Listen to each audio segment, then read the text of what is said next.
अस्सलाम वालेकुम दोस्तों, my name is Saad Zubair Vora. I am from crescent solution. आज आपके लिए बहुत इम्पोर्टेंट टॉपिक पे डिस्कशन कर रहा हूँ, जिसमें हमारे पास इनकम टैक्स रिटर्न फाइलिंग के हवाले से क्या डॉक्यूमेंट्स की रिक्वायरमेंट होती है, specially this year from 1 July 2019 to 30 June 2020।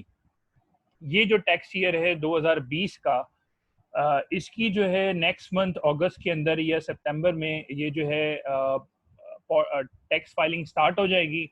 और मीनवाइल आप लोगों को जो डॉक्यूमेंट्स अपने पास गैदर करने हैं, ताकि आप इनकम टैक्स रिटर्न फाइल जो है वो प्रॉपरली टाइम पर कर लें और आपका स्टेटस फाइलर अपडेटेड रहे। तो सबसे पहले अगर आपका एनटीएन नहीं बना हुआ तो सबसे पहले आप एनटीएन बनाएंगे। उसके लिए क्या चीज़ें चाहिए होती हैं, आपको सीएनआईसी नंबर आपका चाहिए होगा।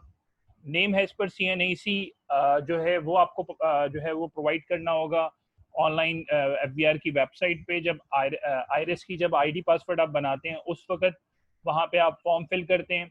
उसमें आपसे सबसे पहले एनआईसी नंबर पूछता है, नेम है इस पर CNIC number, then email address और मोबाइल नंबर आपसे पूछेगा, देन मोबाइल नेटवर्क। जब आप ये सारी चीज़ें जो हैं वो सबमिट कर देंगे, ये 5 चीज़ें अगर आप जब उसको इन्फॉर्मेशन अपनी देंगे उस फॉर्म जब आप फाइल कर रहे होंगे एफबीआर की वेबसाइट पे, तो आपको एक एसएमएस और एक ईमेल कोड आएगा। आपका जो एसएमएस आपके मोबाइल नंबर पे आएगा, ईमेल आपके ईमेल एड्रेस पे कोड आएगा। वो दोनों कोड सेपरेट डिफरेंट होंगे। वो कोड आपने एंटर करने होंगे। जब आप वो कोड एंटर करेंगे उस फॉर्म में ऑनलाइन, तो क्या होगा कि आपका जो है वो आईरिस का आईडी पासवर्ड जनरेट हो जाएगा। वो भी आपको ईमेल या मैसेज के ऊपर आ जाएगा। देन आप लॉगिन करने के बाद अब आप इनकम टैक्स रिटर्न फाइल करना चाहते हैं, तो अगर 2020 का जैसे आपका रिटर्न फाइलिंग करना चाहते हैं, तो वो आप उसके लिए जो टैक्स ईयर होता है वो 1 जुलाई 2019 से लेके 30 जून 2020 तक का होगा। तो सबसे पहले आपको डॉक्यूमेंट्स अपने जो है वो एक जगह करने होंगे। फाइल प्रॉपर उसकी फाइल एक बना लें, डॉक्यूमेंट्स एक जगह कर लें। उसमें जितने भी आपके बैंक अकाउंट हैं, सबसे पहले जो all bank statement from 1 July 2019 to 30 June 2020। तो बैंक से आप जो है ऑनलाइन भी ये बैंक स्टेटमेंट निकलवा सकते हैं, फिजिकली भी जाके बैंक स्टेटमेंट निकलवा सकते हैं। अगर आपका एक अकाउंट है तो एक की चाहिए, मगर अगर आपके 2 अकाउंट है, मोर देन 1 अकाउंट है, तो उसकी भी बैंक स्टेटमेंट हमें चाहिए होगी या आपको रिटर्न फाइलिंग में रिक्वायर्ड होगी। अच्छा, अगर कोई पर्सन जो है वो बिजनेस कर रहा है, कोई सोल सोल प्रोप्राइटर है या एओपी है या डिफरेंट, अगर आप बिजनेस कर रहे हैं तो डेफिनेटली आपका मिसाल के तौर पे मैं सोल प्रोप्राइटर हूं तो मुझे प्रॉफिट एंड लॉस भी चाहिए होगा इसी टैक्स ईयर का, इसी पीरियड का। इसकी वजह ये है कि आप जब अगर आप बिजनेस इंडिविजुअल होते हैं तो आपका जो प्रॉफिट होता है वो टैक्सेबल होता है। जैसे अगर सैलरीड इंडिविजुअल है तो वो सिर्फ सैलरीड इंडिविजुअल अगर है, उसका कोई बिजनेस नहीं है, तो उसकी सैलरी इनकम के ऊपर जो टैक्स एट सोर्स कट जाता है मंथली बेसिस पे, कंपनी काट लेती है और जमा करा देती है। तो सैलरी की टैक्स रिडक्शन सर्टिफिकेट वहां पे चाहिए होगा कंपनी का। मगर अगर आप बिजनेस कर रहे हैं, सोल प्रोप्राइटर हैं, तो प्रॉफिट एंड लॉस आपको पूरे साल का बनाना होगा। देन उसके बाद अगर आप सैलरीड इंडिविजुअल हैं तो salary tax reduction certificate from 1 July 2019 to 30 June, ये आपको आपकी कंपनी देगी। जिस कंपनी में आप जॉब करते हैं वहां पे मंथली बेसिस पे आपका जो है वो टैक्स डिटेक्ट होता है। तो आपको पूरे साल का एक कंपनी टैक्स डिडक्शन सर्टिफिकेट दे देगी कि हमने आपकी सैलरी से पूरे साल में इतना टोटल टैक्स काटा है और एफबीआर में जमा करा दिया है। तो वो टैक्स डिडक्शन सर्टिफिकेट आप ले लीजिएगा। अदरवाइज अगर आपको इमीडिएटली नहीं मिलता तो आपकी जो पे स्लिप होती है उस पर भी टैक्स डिडक्शन मंथली बेसिस पे लिखी हुई होती है। नॉर्मली लोगों को ये सॉफ्ट कॉपी में भी पे स्लिप मिलती है, हार्ड कॉपी भी मिलती है। आपके पास है तो आप पूरे साल का जो है टोटल टैक्स की अमाउंट निकाल लेंगे। अदरवाइज आप कंपनी से डिमांड करेंगे कि मुझे एक टैक्स रिडक्शन सर्टिफिकेट बना के दे दें। इसके अलावा जो भी आपका टैक्स कटा है, with holding deduction certificate on cash withdrawal on bank cash transaction. मिसाल के तौर पे अगर आपका कोई टैक्स कटा है, विद होल्डिंग कटा है, तो सिंपली आप क्या करें, बैंक में जब आप बैंक स्टेटमेंट लेने जाएंगे तो आप उनको बोलिएगा कि मेरा टैक्स डिडक्शन सर्टिफिकेट भी दे दें, और पीरियड उनको मेंशन कर दीजिएगा ये पीरियड है। तो वो क्या करेंगे, बैंक आपको जो है वो टैक्स रिडक्शन सर्टिफिकेट पूरे साल का बना के दे देगा।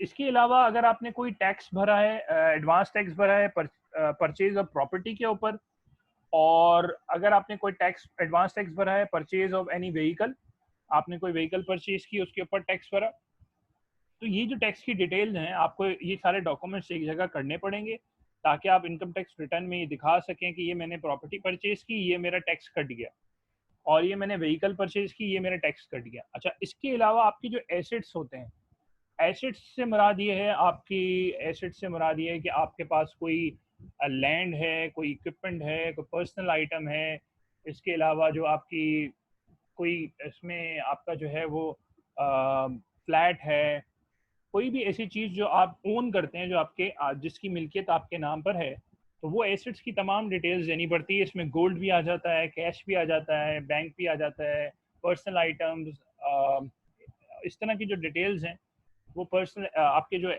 जो एसेट्स हैं वो तमाम एसेट्स यहाँ पर डिक्लेयर होंगे, वो आपको वेल्थ में डिक्लेयर करने पड़ेंगे।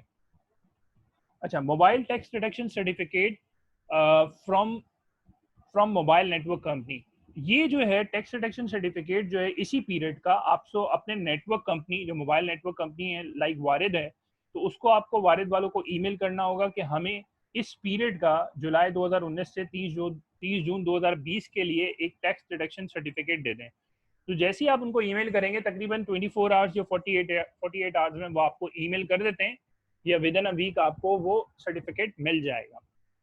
तो इससे ये होगा कि वो आपके पास जो ये एडजस्टेबल टैक्स होता है, ये आपकी टैक्स की लाइबिलिटी को रिड्यूस करता है, ये एडजस्टेबल टैक्स है।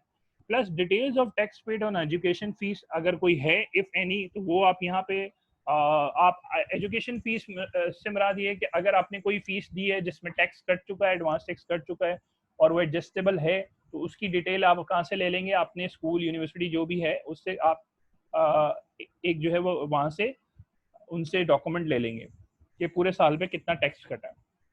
इसके अलावा अगर कोई लोन है, कोई लाइबिलिटी है आपके ऊपर, मिसाल के तौर पे आपने या तो आपने लोन दिया होगा किसी को, तो आप रिसीबल बुक कर रहे होंगे अपने पास कि ये लोन मैंने किसी को दिया है, उससे पैसे मुझे लेने हैं, तो रिसीबल आप अपनी वेल्थ में दिखा रहे होंगे।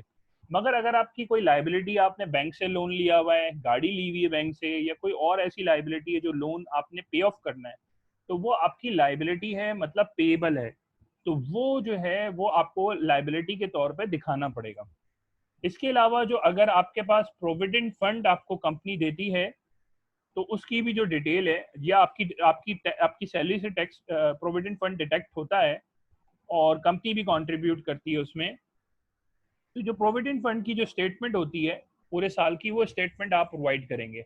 अब होता ये है कि नॉर्मली लोग इनकम टैक्स रिटर्न खुद भी फाइल करने की कोशिश करते हैं, तो उसके लिए बहुत इंपॉर्टेंट है कि सबसे पहले आपका आईरिस की आईडी पासवर्ड बना हुआ हो, फिर देन आप ये सारे डॉक्यूमेंट्स को एक जगह फाइल कर लें। फाइल करना ज़रूरी है कि इन केस फ्यूचर में एफबीआर आपसे कोई डिमांड करता है कोई डॉक्यूमेंट की फिजिकल प्रेजेंस की, तो वो आप दिखा सकें। प्रॉपरली फाइल कर लें, सारे डॉक्यूमेंट्स गैदर कर लें एक जगह, उसकी एक वेल्थ रिकंसिलेशन स्टेटमेंट बनती है वो बना लें, और अगर आप नहीं बना सकते तो अपने टैक्स कंसल्टेंट से जो है वो रब्ता करें, वो आपको वेल्थ रिकंसिलेशन और इनकम टैक्स रिटर्न फाइलिंग की सर्विसेज आपको प्रोवाइड करेंगे।